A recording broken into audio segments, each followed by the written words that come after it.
Whoa. Hey, everybody. 9 to 5 Bears. Eric, Brett here. How you Yo. guys doing? Back together. We were separate last week, but now we're back together That's right. as God intended. Reunited and it feels so good. Yes, it does. I have a new baby now. Yeah, you do. Congrats. That's cool. Thanks. Caleb. Yeah. Yes, Caleb Ashton. Yeah. Yes, Cash Money.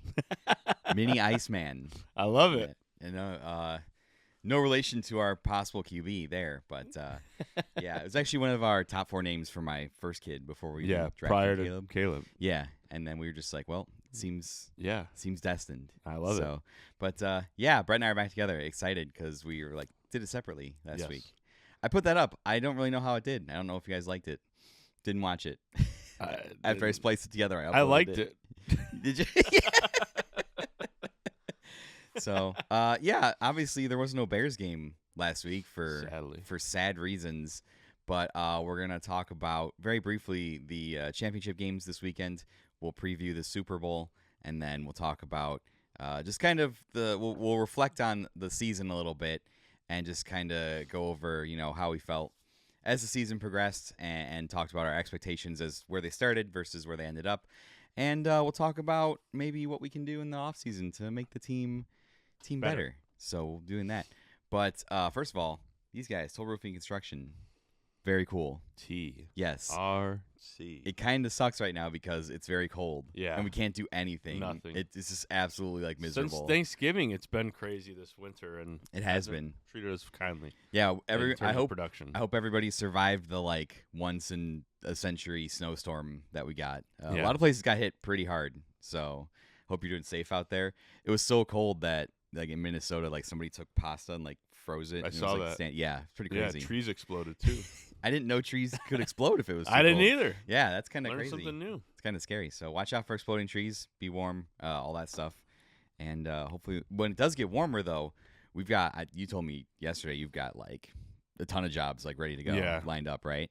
Yep. So we are queuing the jobs up. If you need to get something done, don't delay. Even just because it's cold doesn't mean that. As long as there's not ice on your roof, we'll get up on top of it and check things out. So, yes, get it done. So, yeah. Brett, did you watch any football last weekend? Not really. No? Didn't really feel like it. I just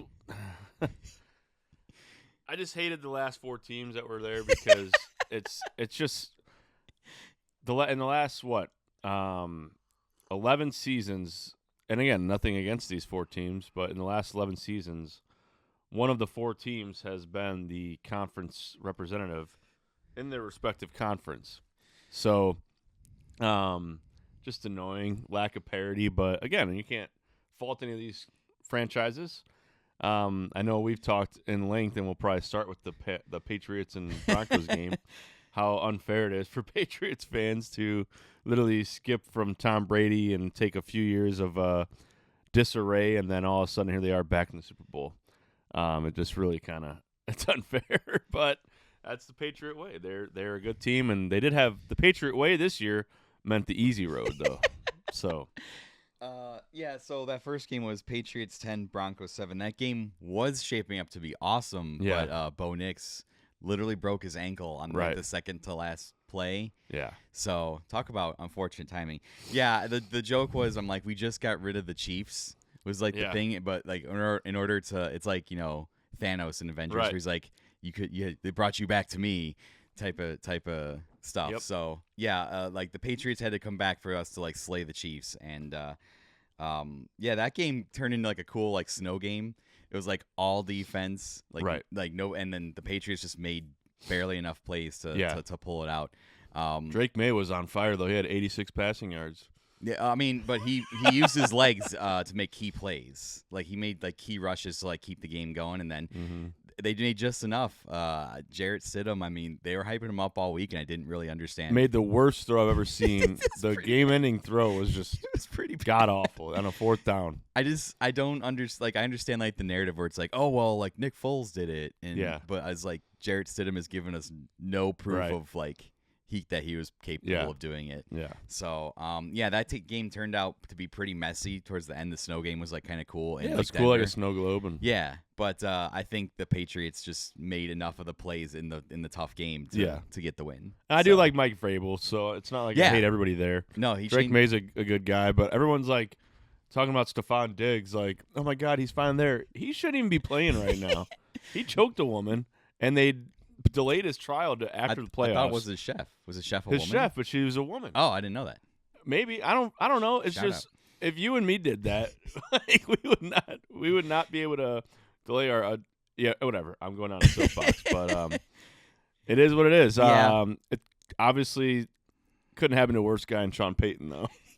Yeah, honestly, not really a Sean Payton fan after the whole Bounty Gate stuff. Yeah, honestly, I don't really feel too bad about that. I mean, he's done a great job turning Denver around. Yeah, I give him props for it. And it stinks you didn't get to see that game, like you mentioned. Bo Nix was out breaking his ankle. Yeah, I'm on record. I think we're both on record as being like Bo Nix haters, because I've just been like they're like hyping up Bo Nix. I'm just like. Every Bo Nix game I've watched, he'll be like good for like a 2-minute stretch, and then like nothing happens. But hey, that's just how it goes. I just think Bo Nix has benefited greatly from an amazing defense. Yeah, it was like Mitch Trubisky in 2018. True, like this defense carried. Yeah, Denver all year. Not to say Bo Nix didn't. He had his moments. He threw for 300+ yards when they beat the Packers. And they got 4 they got touchdowns. Shootouts, yeah. So they did have a very good defense. Right. Same with New England on the other side. Like they have an amazing defense too. Yeah, I think just New England's more balanced on both sides. Yeah. Is probably what won them in that game. So the Stephon Diggs thing got me thinking while you're talking about that. The judge obviously gave him a continuance to keep playing till the end of the season.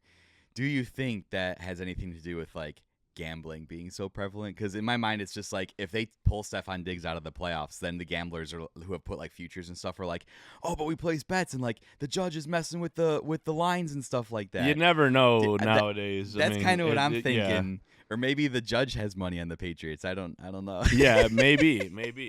It's ridiculous either way. And then you got Cardi B cursing on camera. I think she flicked off a little kid. Like, whatever. Hasn't Diggs had like 3 kids this year or something like 4 with like 3 different women. Crazy. Dude's putting in. Stephon Diggs is having a year, man. That's crazy. So, but yeah, I mean, he is playing. So, I mean, right. And I'm sure that was probably in the judge's calculation. Like, I can't mess with. Like, but it is funny if you go on any tweet that like talks about now good for Stephon Diggs from a football perspective. He's he's fallen short so many times. Yeah. But I swear, if you go on any tweet from a national like sports personality that talks about him, go to the comments. I mean, I'm talking the first 30 comments are literally just, are you serious? There's lambasting the person that tweeted it. So, shout out people on Twitter. Yeah. Keep people on their ones and twos. I'm just happy that we don't have to deal with that on our team. Yeah. That's all I gotta say. But true. No, it was. I mean, with the benefit of like up until the point where he like choked out his chef, right? Pretty good move for the Patriots. After that, I mean, yeah, talking about a team that had Aaron Hernandez on it. Just saying. So, but no, that game ended probably how I predicted it was going to end. I mean, I was not buying the Jarrett Stidham. Yeah. Like, it just, no. Like, why are we trying to do that? Like, right. The Patriots have consistently, we can talk about the schedule, but, like, they've beaten who they've been meant to beat every single week. They've been consistent for, like, the entire season. So, like, it doesn't surprise me, honestly. Like, it doesn't. I mean, and they kept it close, so it was a 10-7 victory. Yeah, the Broncos defense was really good. Yeah, it was messy, I mean, there was opportunities there for Jarrett Stidham to not be Jarrett Stidham, he and just he needed chose to make like Jarrett Stidham. Yeah, he just needed to make like 1 or 2. I thought it was gonna be like he made that first touchdown early in the game. Right. And I thought I'm like, oh crap, they could do this. But yeah. No, that was the only thing he did like all game. I know. So yeah, and then let's jump over to the other one. It was Rams 27, Seahawks 31, and a little bit more of an exciting game. Yeah, for sure. Just like they played a month ago on Thursday night. Yeah, we've had like 3 really good games between the Rams and Seahawks. This yeah, year. that was. The Seahawks are a damn good football team. I'm happy. So I'm happy for Sam Darnold for a couple of reasons.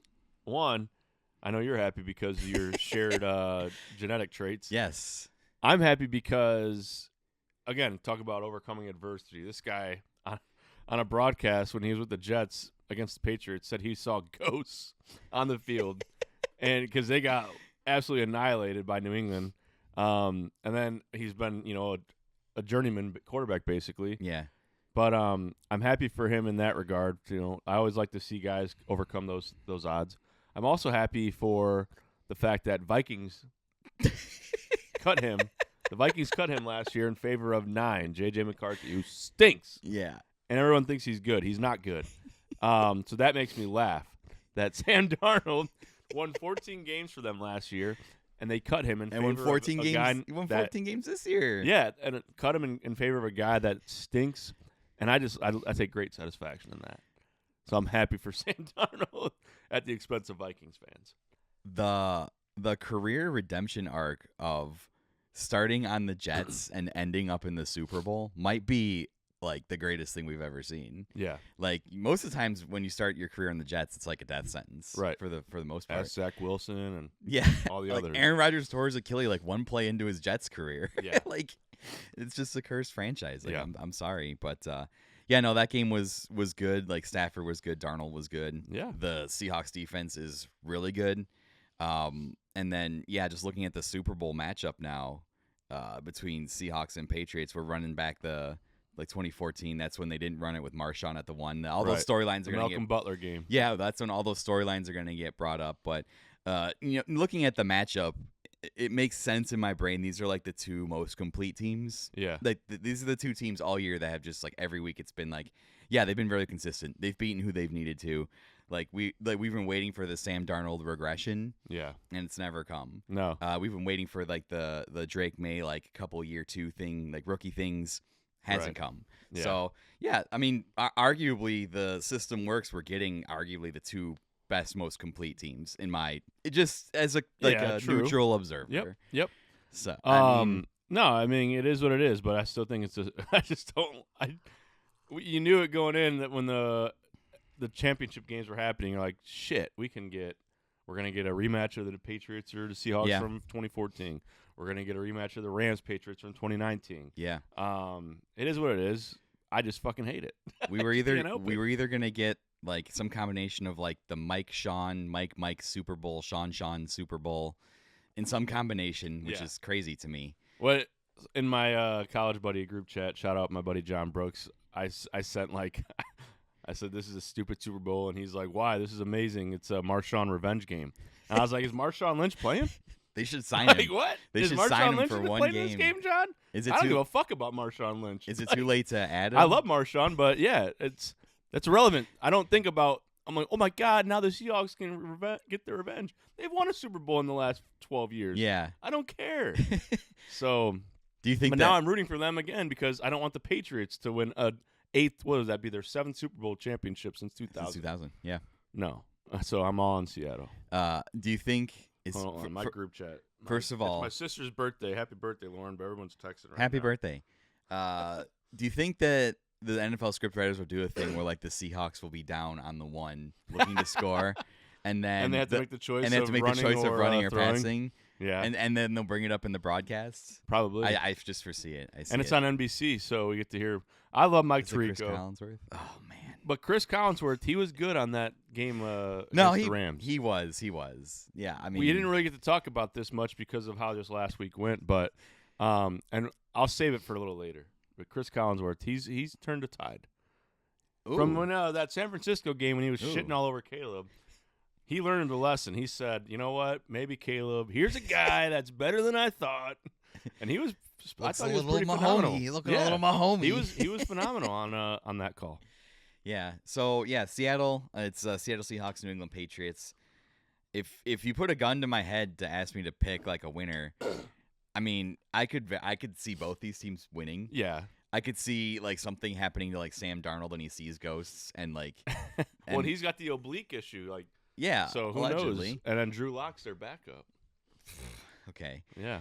I mean, both these teams are, like I said, the most consistent teams this year. So I mean, it'll be a good matchup. I haven't made up my mind as to like, who I'm gonna pick to win. Honestly.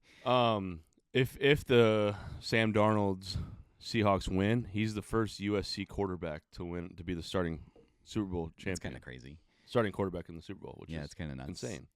Yeah. I mean, he's proven already that he doesn't have to do a lot to win because, like, there was their defense is good. The first game in the playoffs, I think their last round, they scored like 41 points and Darnold threw for like 120 yards. And I was like, how did they score? Well, Jackson Smith and Jigba is so damn good. Yep. And it was funny watching that game. I did watch that one more than the first one. I was like, fuck, he would have absolutely annihilated Nashawn Wright. Dude, if we were playing that. He would have had like 400 yards. That would have been bad. We probably definitely would have lost. And they got Rashid Shaheed returning those kicks. Yeah. Like, I think he's returned like 2 this year. Yep. They traded for him in the middle of the season. And then their defense is just good. And Kenneth Walker's a stud running back. Yeah, so, I mean. They lost Zach Charbonnet to a torn ACL, but Kenneth Walker's very, very good. If anything, what the Pats should do is what they did to Jarrett Stidham, which is where they're just bringing pressure on him, like, all game.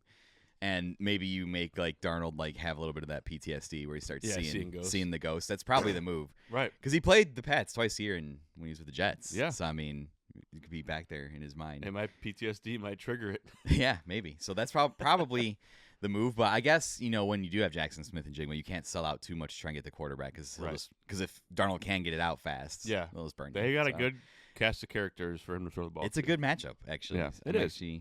I know as much Don't talk me into this. As much as it's like I don't want to like it. As much as it's like all the same, like 2 teams again, I think it's a good matchup. Yeah. I think it'll be a good game. And I know we don't talk politics on this show, and the halftime performance is going to be Bad Bunny. I'm excited for Bad Bunny.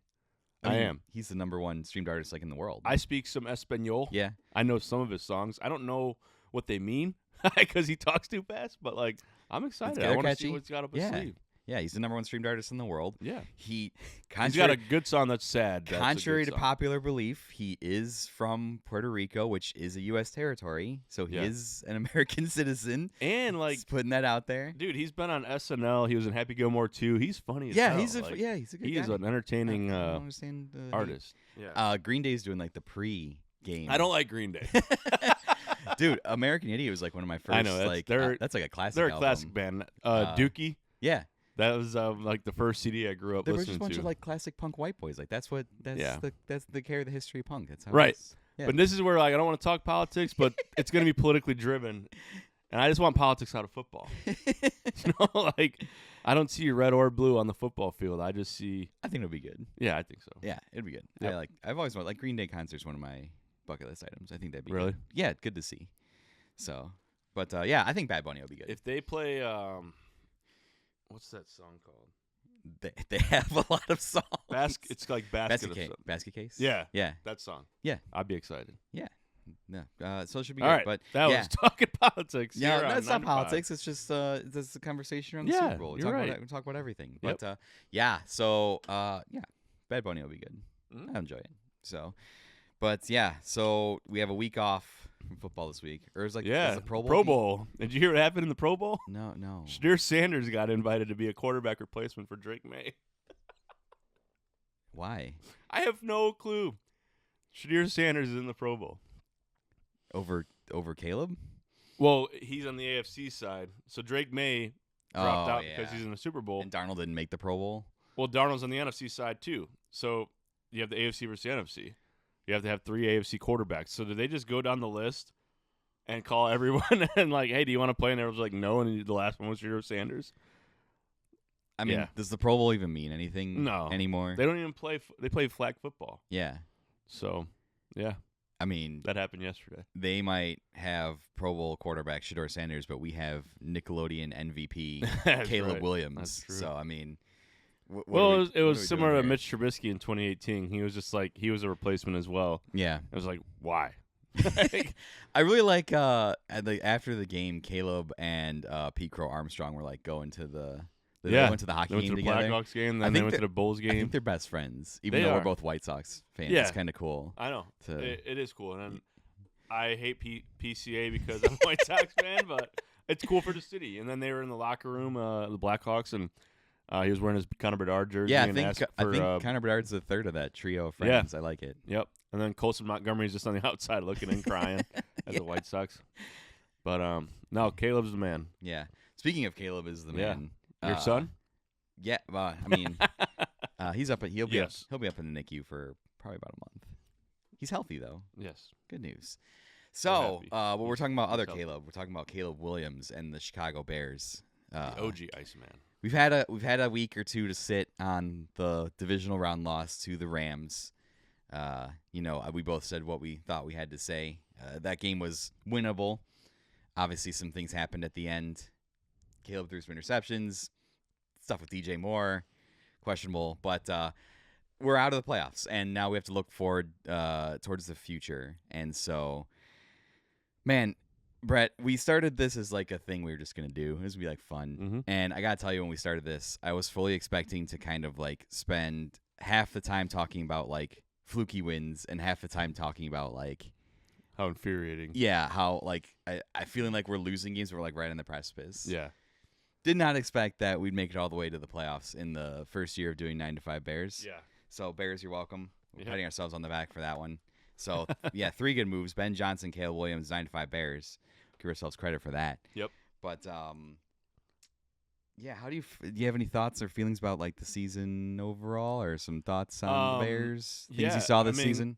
So, as you said, I don't think any of our wins were fluky, mind you. No. This was just a team that for years, they just learned how to lose games. Yeah. There was a game, I never forget, they were playing Russell Wilson when he was with Denver. It was like 3 years ago. We worked the Tinley Park Home and Garden show this day. Oh, yeah. And we both ran home to watch the game. I went to the city to meet the aforementioned John Brooks and watch the game with him in Brookfield. And I remember the Bears were up like 28-7 going in the fourth quarter, and they ended up losing like 33-28 or something wild like that. And that was a game and a team that just learned how to lose. And this year, even though they weren't the prettiest of wins, the Bears learned how to win, right?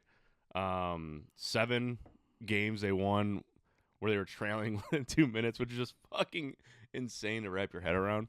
So that was the coolest thing, was to see this team shed all that suckery of learning how to lose and then learn how to win games.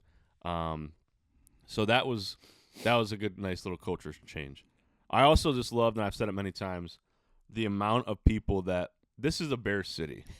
Like, this is a Bear City through and through. No one gives a shit about the Bulls. The Blackhawks, people enjoy, obviously, the Blackhawks.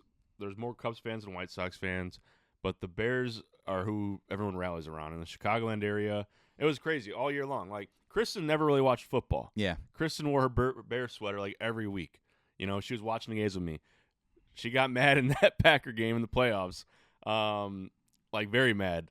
But she always was like, got to be positive, we're going to win. Her daughter, Eleanor, is like, is it football on? Like, my mom's text me during games. My grandma's text me during games. Like, people that, not to say you don't expect it from, but just people loved watching the Bears. Yeah. And it was appointment television for everyone. The Cardiac Bears were a lot of fun. So that's the thing I'll remember most, is just seeing everybody rally around the team. And it's fun. It's fun to look back and see all that. So yeah, that's my 2 cents. How about yours? Yeah, I wasn't trying to like say that we won fluky games this year. No, I know that. Yeah. Oh, although some of them were close. But yeah. I when we started doing this, I was like fully mentally prepared. I was like coming in, I was saying, okay, like we need to find a way to talk about at best like a 500 football team. That was like what I thought the absolute ceiling was. Yeah. So to take a season last year, which was probably one of the worst Bears seasons I've ever watched, with Matt Eberflus and that fucker 10-game losing streak. Yeah, he's now out of another a job. We'll see if he works anywhere ever again. I wouldn't even let him bag my fries. Sorry. Don't go to any fast food place in Lake Bluff. Why would he live here? He lives on a $10 million mansion right. state lakefront. Matt Eberflus is driving DoorDash to make ends meet. But no, we're probably still paying him, and the Cowboys are probably still paying him, so he's probably fine. He's fine.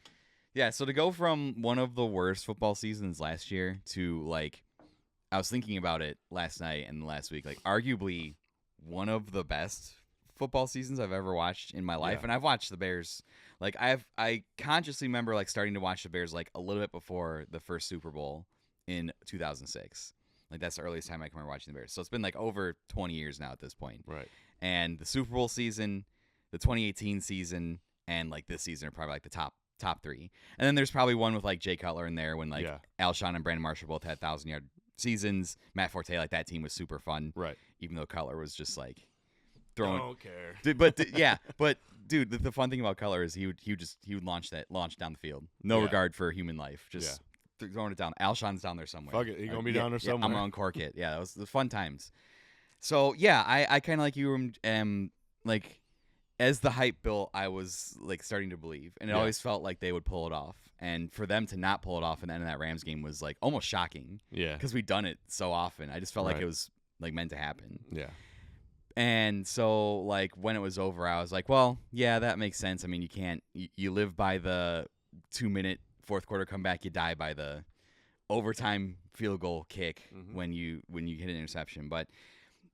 I'm appreciative for just how fun the season was. It was a fun season. Like, I had multiple people over my house multiple times. It was the most fun I've had watching football, like you said, just with people, with anybody. Right.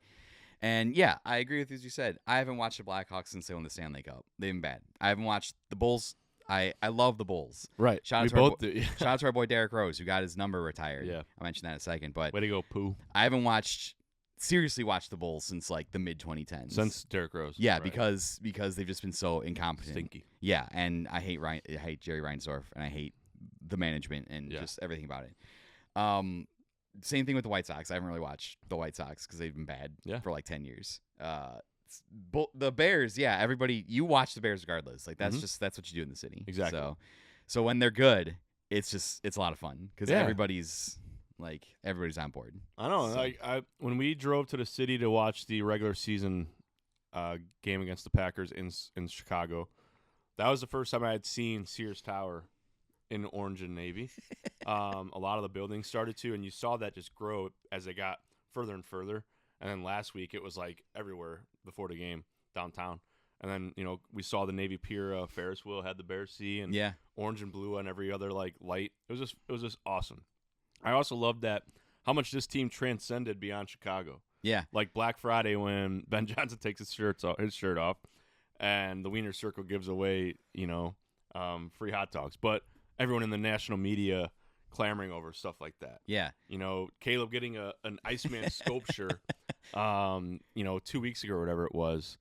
It was incredible. I also love the hate watching that people did of the Bears. Specifically our Packers brethren, Lions, Vikings, even you stupid-ass Commanders fans want to hate watch us. I don't care about you guys, because the Jaden Daniels versus Caleb thing. I also loved, I don't know if you saw this, and it makes me glad that the Rams lost. So one of the things after every game that your boy Tremaine Edmonds would do for the last year or so, and he goes, if you don't know, now you know, it's Chicago, yeah. Well, that's from a song called I Don't Like by Chief Keef. You should go and listen to it, but it's very inappropriate. And there's a word that follows that. It's Chicago. Yeah. But they would say that after every win, and it was awesome. It was like getting the good, better, best. I always loved seeing that video. Yeah. Well, when the Rams were leaving the field, some of them are going like this after the win. And a couple of them did say, it's Chicago, yeah. And I was like, man, fuck y'all. But it's like, you know what? That's awesome. That we have shit like that. That people want to that's how it's grown so much. Like people in LA know about it's Chicago. Yeah. That's just fucking, it's cool. You could say that's that shit you do like. Bang, bang. Yeah. Shout out to Derrick Rose. That dude, nice. I am way too white to be saying anything like that. Yeah, no, that's a good point that you brought up. It did kind of take on, usually the only time that the Bears transcend national, it's not for good reasons. Yeah, right. It's because Matt Eberflus forgot to call a timeout. Yeah, or Hail Mary, or they for whatever reason keep putting us in primetime games and we just get annihilated in the dumbest fashion in primetime games. But and it was very cool to see kind of if you go back and watch the episodes in the middle of the season, I complain a lot about how the national media talks about the team and treats Caleb, and it felt like by the end of it, there was a turn. Finally was getting his flowers. Yeah, and people were starting to believe, and people and it was okay, the completion percentage needs some work, but it's he makes plays. He's a good quarterback. Right. The team, and I just felt the turn, the positive turn with national media and the way everybody talked about it. And you're right, the Iceman thing and the it's Chicago and all that stuff like took on a life of its own, and Ben Johnson taking his shirt off, and the Wiener Circle giving out. I don't know how the Wiener Circle's still in business. Like they're just like every week they're just like, yeah, something happens, we're just gonna give out free hot dogs. I'm like, how do you keep doing this? They've made a knack for themselves for like doing the whole like shit on you kind of thing, and people love it. It's like Dick's Last Resort, but hot dogs. Like you're gonna get there and they're gonna duke you all over you, like and talk shit to you, but you're gonna like this food. I think. If I remember correctly, I think one of the Thursday night games out. I think it might have been last year. I think Marshawn Lynch went there. Yeah, and there's clips and like the lady, and the lady was started working with them too. So shout out to that. But yeah, it's. I mean, you can have seasons. Like I've experienced seasons that have been like winning seasons and haven't felt the way this season has felt. And I don't know how it is for other fan bases because obviously I've never been a fan of any other team except this one. Yeah. A season like this is magical. A season like that, even if like the next season we're going to like win the Super Bowl or something, like I'll still look back and be like, this season was amazing because it was so much fun. Yeah, and it was just because like just magical things kept happening, and like you said, like the team, like it was a complete culture change by Ben Johnson. Like the guys really felt like they had each other's backs. Like just watching Ben Johnson's press conferences instead of the stupid bumbling Matt Eberflus, where he like takes accountability, but he doesn't. Right, but Ben Johnson like straight up asked him, and like before he blamed anybody, he'd be like, "Yeah, that's on me." Yep. Like always protecting, like even if it was Caleb's fault or DJ Moore, even whoever even on that last interception in the Rams game, like he was like, "Yeah, the play call, it was a bad play call on my part." Yeah, and then there's been a lot of like rumors about like the relationship between Caleb and DJ Moore, obviously. And DJ Moore had that bad ran the route kind of lazy or whatever happened there. And even Caleb's like defended him. He's like, I could have, delivered a better ball. Yeah. So like the culture is just there. It's just different. Right. Whereas like last year we had like the leadership team and it was like everybody was on the leadership team. So like nobody was really the leader. Yeah, they did. Like because Cole Kmet was on it, Kevin Byard. Yeah, like Tremaine Edmonds, I think Cairo, and there was someone else. And Eberflus like didn't have the locker room, and now just to see. Like the 180 and I'm like, this is a multi-year long project, so I prepared for multiple like losing or 500 seasons to get to where we needed to go because that's how it happened with the Lions. Yeah, and they turned into a juggernaut. I was like, that's the trajectory. But now it just feels like we're kind of ahead of schedule. It does, and it definitely a season like that was awesome. I think we all needed it for our Bears souls. It was long overdue. It definitely made this past Sunday lose its luster because I didn't give a shit. It's like, damn, man, like the Bears should be playing right now. Not to say I don't like football anymore. It was really cool to have extra weeks of Bears football. Yeah, just a huge, all that excitement, all that. Not to say we were on the field playing, but like you go through a lot of emotions watching these games. Yeah, and then for it to end the way it did, it sucked. But it'll be fun next year. Obviously, there's a lot of questions surrounding this roster. Ryan Poles has a lot of work to do with making the cap space work. Yeah, I think they're $9 million under the cap as we speak right now. Got some moves. Yeah, so like there's guys that are going to get paid like Nashawn Wright, probably not going to be here next year because he's going to get paid a lot of money, and I don't think he's worth it. Mm-mm. They really lucked out with him. He was a practice squad guy, and look what he did. He actually just became a reserve replacement in the Pro Bowl too. So. Shout out Nashawn Wright. Should have made it eventually. Yeah, I thought so. Just with the interceptions, right? And stuff. And then Jaquan Brisker played his absolute ass off against the Rams, but he probably isn't going to be back.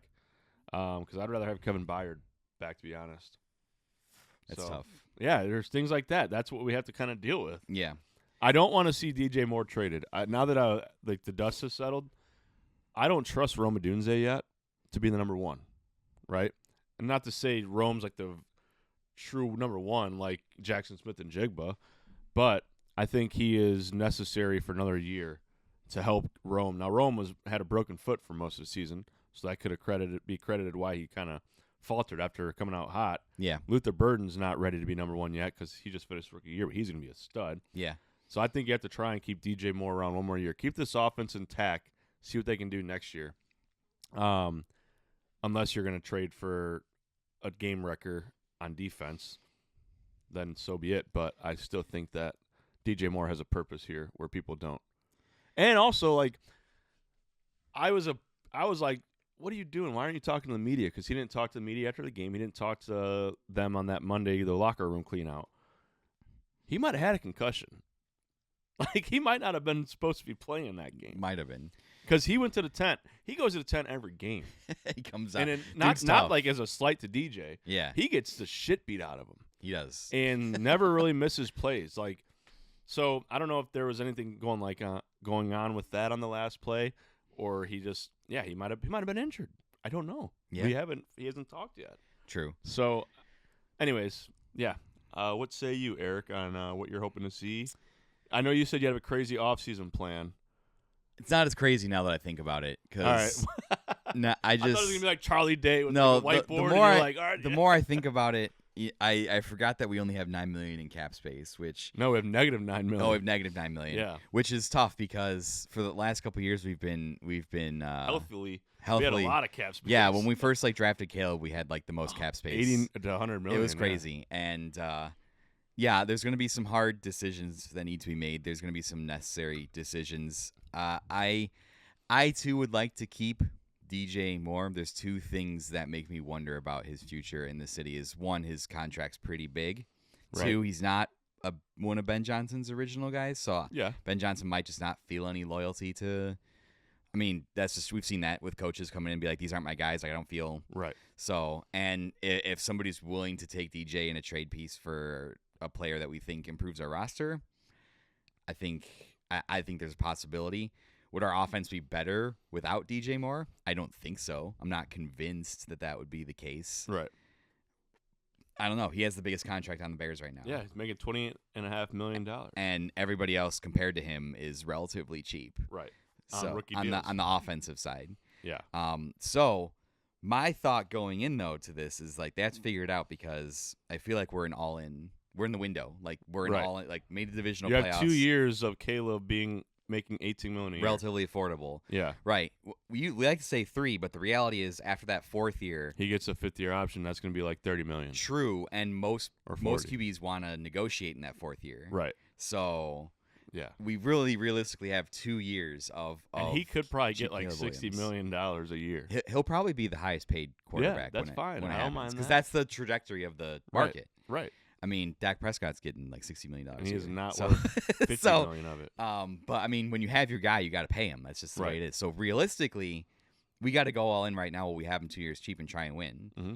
And to me, the problem isn't the offensive side of the ball. I think. Right. You know, we've given Ryan Poles some shit the last couple of years with the Eberflus hire and like his record since he's come here. He hit home runs last year. Yeah. He did an incredible job fixing the O-line. Like most of his draft picks, at least the early rounders were, I mean, I would say Colson Loveland, Luther Burden, Kyle Monungai, all A+ picks. Yeah. Shamar Turner got hurt. Ruben Hippolyte, questionable. Right. Not that great when we saw him. But the guys he produced like 3 impact players at least, which is pretty good for a draft. Yeah. So I think now those guys continue to develop on that side of the ball. Keep DeAndre Swift. I think if he can come back on a team-friendly deal, I think DeAndre Swift and Kyle Monungai, it's a hell of a backfield. Oh, and he's under contract for this year. He is. Like, so we don't have to re-sign him. Yeah. Okay. All right. He's that's going good. to make $8 million a year. So he'll be around. Yeah, this year. And I hope they don't trade him or cut him. They have an option, I think. I think they'll take it, hopefully. And I think another year of Colson Loveland, Rome, Luther, DJ in that offense. Yeah. I think just keep the offensive unit intact, and those guys will continue to get better. Just practice catching the balls. Right, yeah, get the jugs machine. Turn the velocity up on the jugs machine because Caleb throws that ball pretty hard. And just stand there really close and catch it. Right. I say as a overweight, like I couldn't catch a pass from Caleb even if I wanted to. Yeah. So, but I think the defensive side needs to be and the defense doesn't have to like take the same step as the offense. No. The defense just needs to like be able to stop people sometimes, so we don't have to get them off the field. So we don't have to score 30 points a game. So we don't have to win in the last 2 minutes, because as fun as those are, I don't want to rely on winning in the last 2 minutes. That just doesn't seem to me like a sustainable winning formula. Right. So the defense needs to be fixed the way that Ryan Poles fixed the offense. Yeah. And I think it starts on the line. The big move that everybody's been saying is Max Crosby. Mm-hmm. And I think if we can make the space for him, I think that would help Montez Sweat out immensely. Yeah. Because Max Crosby's a freak of nature. He's an amazing athlete. A game record. And he's been on podcasts saying that he loves what they're doing in Chicago. So like it feels like there's some mutual, and there's been photoshops, like he looks good in a Bears uniform. Right. So I think Max Crosby's the big one, and then I think you need to retool.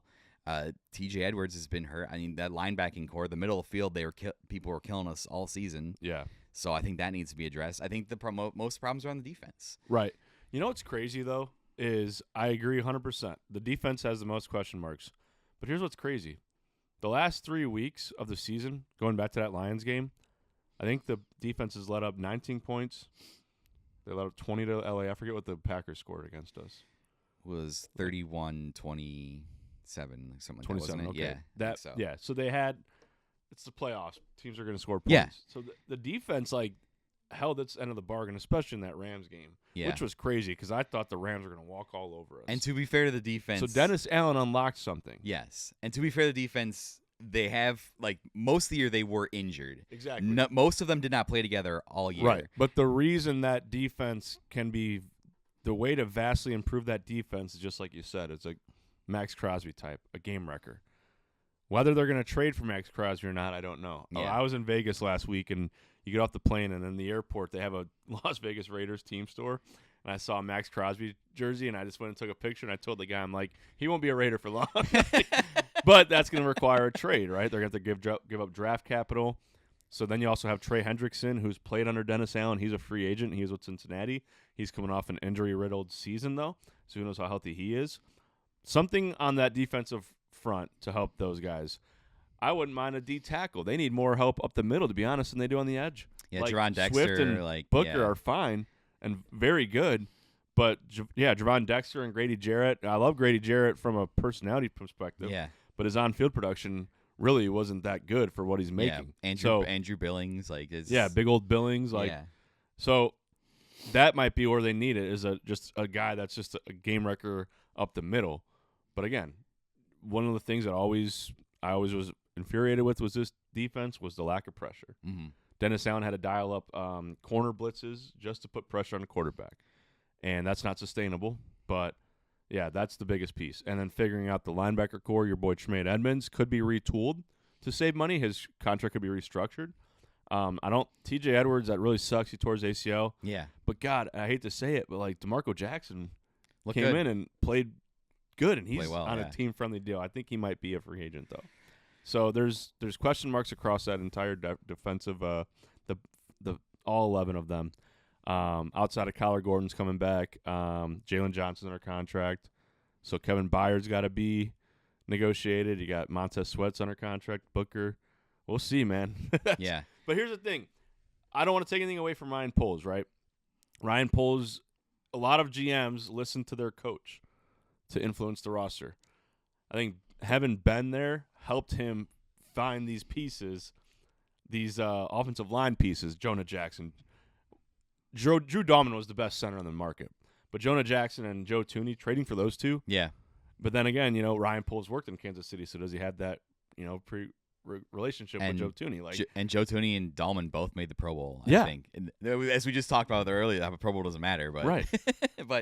So he listened to Ben Johnson, and that was kind of was influential in getting Colston Loveland in the draft, Luther Bird and Monangai in the 7th round.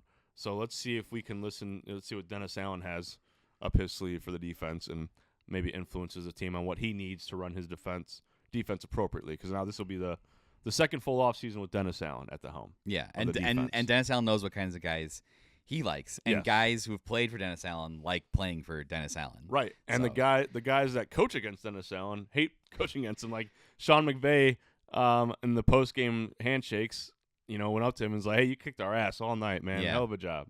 So I thought that was cool, like him dapping up Dennis Allen like he did. Yeah. So no hostile handshakes at the end of that one. No, even though LaFleur and McVay are buddies. Again, it's hanging up right there, and I'm looking at it like it's just so soft, just baby poo soft from Packers fans. Like, get out of here! And everybody that thought that was classless. Who cares? And I think you talked about, too, Ryan Poles listening to Ben Johnson. I think, too, we have to give credit to George McCaskey as well. Because, he ponied up the money. Yeah, for the longest time, it's been thrown at him and McCaskey family. It's just like they don't care about the team. They sell at the stadium every week. They make money regardless of the product they put on the field. And then, obviously, We lost Virginia McCaskey last season, so and George wanted to do certain things this season that honored his mother. Virginia didn't like alternate uniforms, so they didn't play with alternate uniforms all season. Which I didn't know that until the opening playoff game. Had the big patch on there, so George did this thing where he was able to like thread this needle where he is able to have a season that honored his mother, one of the original matriarchs of the NFL, but also felt like he was aligned with the rest of his organization in moving us into the future. Mm-hmm. I mean, it's famous that the McCaskies don't like swearing. They wouldn't let anybody swear in Hard Knocks, and you hire a coach that is saying, fuck the Packers in the locker room. and George has largely embraced. I've seen several social media clips of George this season where he's like been out talking to fans. He took a picture of someone, the Packer fan tried jumping, he pushed the Packer fan out of there. And George has always been like that, even from my time when I worked there too. I worked the parking lots before the games, then we go inside. I would see George come out of like the tailgate parking lots where he's just like intermingling with the fans. So he's always been like that. It's just like I wonder if like Virginia being at the helm, just like she wanted to run her organization a certain way. Not saying it's like not placing blame on her at all, but we've given the McCaskey shit, and they seemingly like now have listened and like aligned. Like the entire organization is aligned, which I've never felt like it has been. Before. I agree. So I'm giving credit to George. Yeah. Yeah. I think George last season was pathetically embarrassing on almost a weekly basis. Yeah. They get embarrassed in Washington. Yep. And that was like the national game. It was a 3:00 game on CBS. You had that Monday night game in Minnesota, or against Minnesota, I think. The Bears, they started chanting, "Sell the team." And George is at every game. He is. I never forget, too. I saw a picture of him on a broadcast, and I took a picture of him and tweeted it, like, get this clown out of here. Because I was so just done with the Bears last year. I think he heard all of that. It might have stung. And he was like, you know what? I'm going to do something I've never done. I'm going to give a head coach. I'm going to fire a head coach middle of the season, which they never did. Yeah. And I'm going to give the head coach that everybody in the world wanted, I'm going to give him $15 million a year. Went out and got the arguably best guy on the market, exactly. which is something the Bears don't do. Obviously, he had to hear all that, and I couldn't be an owner, man. If people were chatting, sell the team, and I'm there like, what the fuck? I'm the owner. That's why Jerry Jones was on the radio every week. Exactly. Yeah. But again, so credit to George is like, you know what? I hear you loud and clear. We suck. Yeah. I'm embarrassed. I'm going to do things differently, and they did. I think he recognizes that the fans have a passion for the team, and I think maybe he finally gets it. And no one hates the Packers more than he does. Like he has, when rookies get drafted, he has all the rookies in a meeting and talks about the Bears-Packers rivalry. Yeah, like it's not just like glossed over. He like does an in-depth like presentation to the rookies so that they can just let the hatred settle in, and that's through their pores, which is awesome. That's in our blood, dude. George Halas hated the Packers, like just hated them. Like there were like stories the guys would tell, like he would just go into like Vince Lombardi's office or whatever and be like, he'd just be walking and be like, "We're gonna beat your ass today." Yeah. So like that's just the kind. That's what it is. And then another to go back, it's more fun for both teams when we hate each other. And to piggyback off that, remember, this team transcended Chicago like it was a talking point. Ben Johnson and the handshake, it dominated every sports headline for like a week after that day.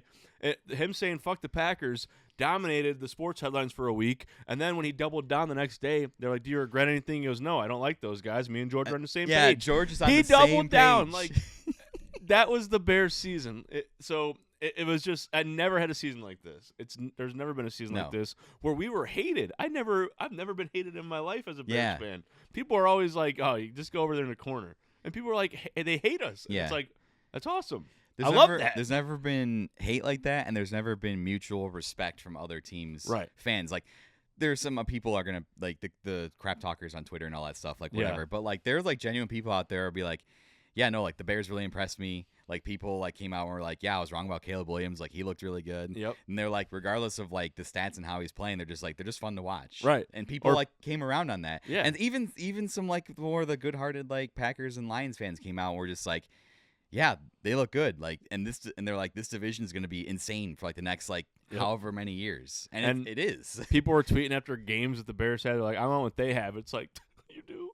Like, That's never been said. We've had to pay a steep price for what we had this season. So, but no, there's definitely moves. Defense, I think, is the key, and we probably need to wrap it up here because we've been rambling for long enough.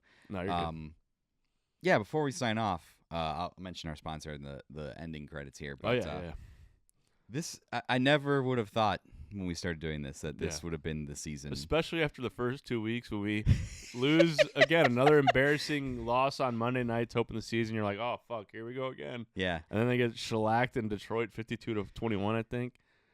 And we were like, we just started a podcast. Like, yeah. What the I was mentally ready to just be like, well, this is a growing year, and just talk about and like we do every year, leech on to like the small positives. Yeah, then you had that Dallas game, the flea flicker. I've watched that flea flicker play a million times this season. There's so many plays that I watched over and over. There's so many, which is not something you could say being a Bears fan. There's so many like Caleb throws this year where you're just like, that might be the best throw of the entire year. Which last year he had several. Remember that game against Minnesota in Chicago? Yeah. This wasn't the game where they tried to sell the team, but no, it was after the Seattle game. Yeah. When it was a 9-6 or 9-3 barn burner on Prime after Christmas. Yeah. But when he threw the ball going to the side and he threw it to DeAndre Swift to extend the game, they taking it in overtime. That was like the best throw I've ever seen in my life. And then this year he did that like 10 times. Yeah, at least, or early, I think in the first game even against Tennessee last year, he hit like Roma Dunze on the sideline for like a crazy throw. Yeah, and that's when you saw the flashes. But, yeah, especially after the way the first 2 games thought, I was like, oh man, we're gonna like talk about like losing football season. But and then they reeled off 4 straight. I can't believe that this is how it. I would not have imagined that this was how it ended out. Like, I know we were just joking about like starting this for so long and just be like, yeah, let's just take an hour in the morning and talk about football. Yeah. And I never would have thought it like I never would have thought this would have been the outcome. It's kind of crazy. I never thought the Bears would win 12 games between the regular season and the playoffs. And to have 2 playoff games. Right. Like that's and crazy. To beat the Packers the way they did twice. 3 out of the last 4 times we played them. Again, the rivalry, this rivalry is back and I love it. I think this is what the last 2 years is what we needed. Yeah. You know, we've played each other 5 times now. We're 3-2. Every game's come down to the last play, which is just insane. Whereas there was times I remember Mark Trestman years, they were up 40-0 on us at halftime, and Aaron Rodgers like laughing on the sidelines. And as a Bears fan, all you could do is just nothing because we suck so bad. Yeah, and now we just got to beat the Lions. Yeah, that's the next thing. But yeah, the division's looking fun for the future to come. It's going to be.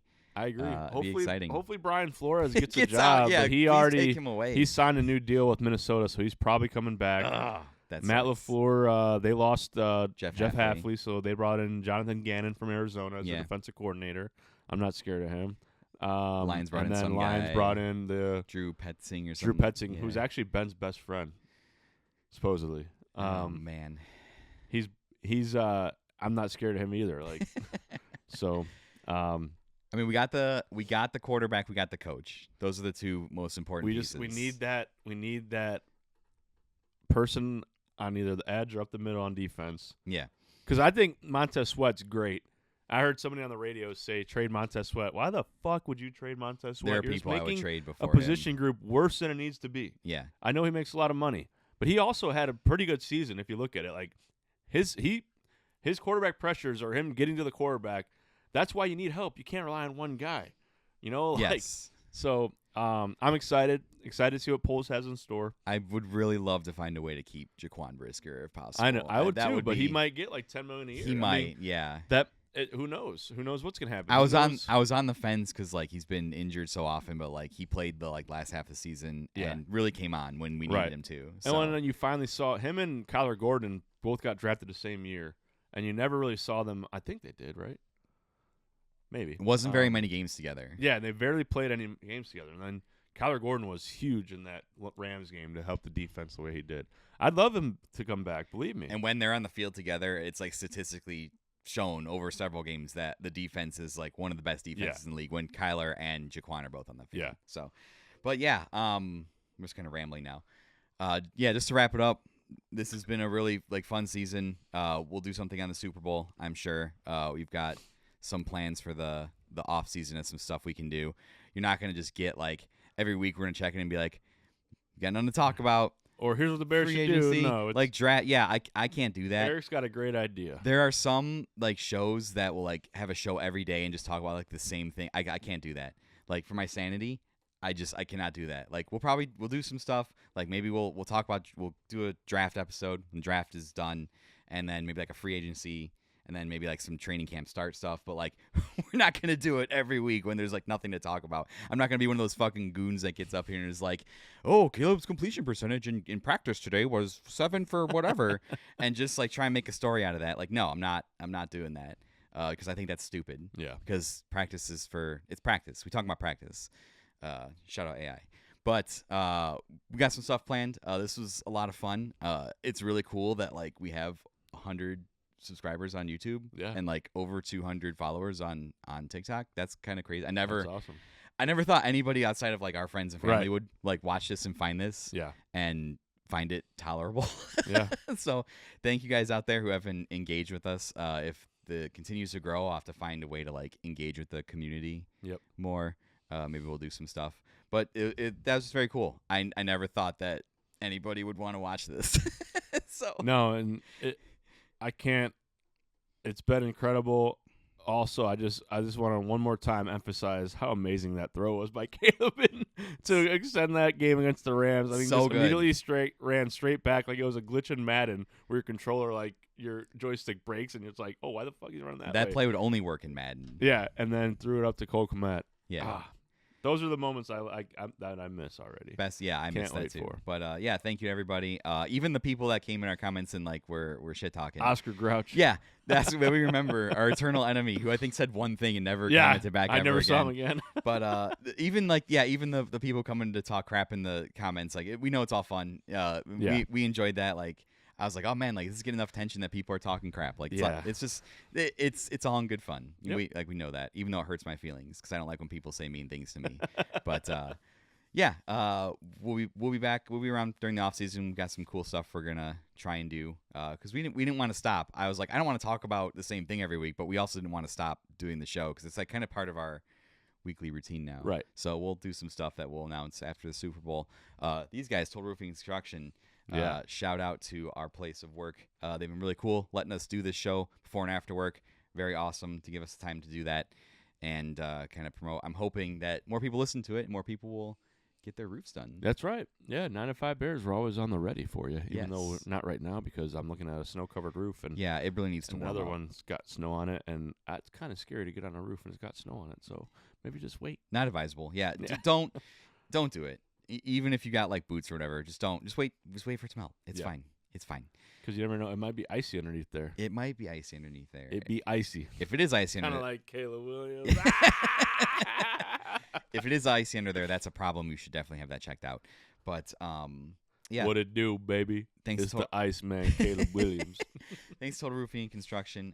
Go to totalroofingandconstruction.com to find out about all of the amazing things that we do over here. We're one of the last remaining family-owned, locally operated roofing companies in the area. Yep. Most people sold out to private equity. So not us. Anybody that's telling you that they're working locally is a liar. It's not true. He's true. He's right. Yes. It's not true. They're deceiving you, and it's just they are profit driven. We are quality and service driven. Yes. So that is the nature. Couldn't have said it better myself. It's the nature of private equity. That is a marketing guy right there. Trying to put that degree to work. There you go. Spent a lot of money for it. I hear you. Could have just went to FedEx. My broadcast journalism degree gets applied every day here too. I could have just went to FedEx Kinko's and got my degree printed on a nice piece of paper and spent like $10 instead of $60,000. How much it was? I don't know. It was a lot. I don't like to talk about it. But totalroofingconstruction.com. You can catch us on all the socials, 9 to 5 Bears. Go check it out on YouTube, Spotify, Apple Podcasts. During the off season, I will get it up on more places. I've just been slacking, and my life has been pretty crazy lately. 9 to 5 Bears on TikTok, Bears 9 to 5 on Instagram, 9to5bears@gmail.com. I haven't checked the email in like a month, so if you've emailed us, I'm sorry. I've been slacking on that, but maybe we'll get that going, and then maybe we'll do some other stuff. I don't know. We'll see how it goes. Once my life gets back to normal, I'll get back to posting like more short videos and stuff. Yeah, it's all good. Yeah. I was looking at the TikTok last night, actually. It was like the last TikToks were from when we lost in Green Bay, and I was like, shit, people probably think we're cowards, but we're still doing. Eric puts a lot of work, and Kyle. They put a lot of work into this, so I want to say thank you to you both. I just had to show up and be a dumbass for an hour. So thank you guys for all the work you put into it. I would help, but, like, they're much better at this stuff than I am, like chopping it up, and Kyle's a magician behind the keyboard and with his editing, and so thank you to you guys for all you do. I'm just happy to show up and be a dum-dum for an hour. But things you don't see, like, they do this after work. Eric chops everything up, puts it on TikTok, and put it up on YouTube. I've literally edited short videos with like my laptop and on like the arm of the chair and like rocking my baby to sleep. So yeah, that's commitment right there. So that's been fun. But yeah, we'll get back to more of that regular stuff. Like obviously the last month I was dealing with the imminent birth of my child. So but yeah, we'll get back to that stuff once my life settles into a little more of a routine, and then we'll figure out some more stuff to do if this thing keeps growing. And then obviously we'll be back for next season. And I was gonna say unless something happens to one of us, like we don't work here, but I'm not gonna put that out in the universe. We'll still be here. I don't plan on going anywhere. Nope. Except to the Super Bowl next year. Except to the Super Bowl next year. I don't know where it's at, but the Bears will be there. I feel like I've already told my wife, like mentally preparing her. I said Bears Super Bowl go-to is like my bucket list item, and so I'm like, any costs, like I will be going. No matter how much debt we go into. Yeah. Like I will buy like the max out every credit card. I will buy like the behind the column like nosebleed seat for like $4,000. Like I don't care. I saw online like the cheapest nosebleed seat right now is like $5,200 for one seat. I'd kill myself. Doesn't include anything else besides just getting into the stadium. Yeah. So. But I have to do it. I feel like we'd have to do it. Yeah. Maybe I need to. My uncle went. Maybe we need a 9 to 5 Bears. My uncle went to the one in Miami when the Bears played the Colts. Yep. So did my uncle. Yeah. But that's 20 years ago. Inflation. I couldn't imagine. Yeah. So yeah, we're just gonna sign off. We'll be back. Probably not next week because there's no football. We'll probably come back the week after. We don't want to talk about the Pro Bowl. Yeah, I don't watch the Pro Bowl. Yeah. I don't want to watch you guys play flag football. I'm sorry. We'll come back and talk about the Super Bowl, and then we'll have some fun stuff planned for the off season. Yeah. Catch you guys later.